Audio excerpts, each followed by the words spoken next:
You can't quite see it, but you can definitely hear the rain. That this is sunny Phoenix in January.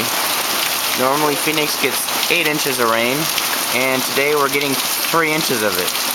So you can see the rain dripping off of our porch, and you can see the rain coming off of the sidewalk. You can see the rain there gathering on our railing, and you can see the parking lot in the distance.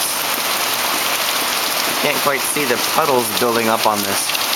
So it's supposed to rain like this all night tonight. It's going to be nice and clean. Okay, bye-bye.